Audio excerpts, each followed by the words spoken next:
भारत की आजादी 15 अगस्त 1947 को हुई, लेकिन इसके साथ ही सबसे बड़ी चुनौती यह थी कि देश में मौजूद ब्रिटिश शासित प्रांतों और लगभग 562 देशी रियासतों का विभाजन कैसे किया जाए।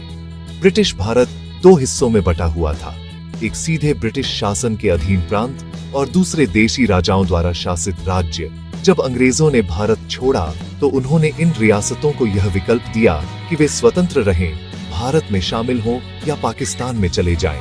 ब्रिटिश भारत को धार्मिक आधार पर भारत और पाकिस्तान में बांटा गया।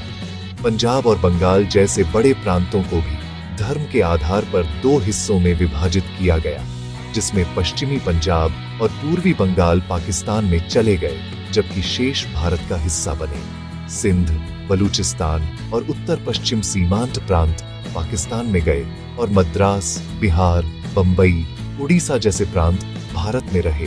रियासतों की स्थिति सबसे जटिल थी क्योंकि वे स्वतंत्र रहना चाहती थी, जिससे भारत के टुकड़े टुकड़े होने का खतरा था। इस कठिनाई को सरदार वल्लभ भाई पटेल और वीपी मेनन ने सुलझाया। उन्होंने रियासतों को भारत में शामिल करने के लिए इंस्ट्रूमेंट ऑफ एक्सेशन पर हस्ताक्षर करवाए और अधिकांश रियासतों ने स्वेच्छा से भारत में विलय स्वीकार कर लिया। हालांकि कुछ रियासतों में विवाद हुआ। हैदराबाद का निजाम पाकिस्तान से जुड़ना चाहता था, लेकिन जनता भारत के पक्ष में थी, इसलिए 1948 में ऑपरेशन पोलो चलाकर हैदराबाद को भारत में मिला लिया गया। जूनागढ़ का नवाब पाकिस्तान जाना चाहता था, लेकिन जनता भारत से जुड़ना चाहती थी। जनमत संग्रह के बाद यह भारत में शामिल हुआ। जम्मू कश्मीर के महाराजा हरि सिंह स्वतंत्र रहना चाहते थे, लेकिन पाकिस्तान द्वारा कबायली हमले के बाद उन्होंने भारत से मदद मांगी और विलय पत्र पर हस्ताक्षर किए, जिससे कश्मीर भारत का हिस्सा बना।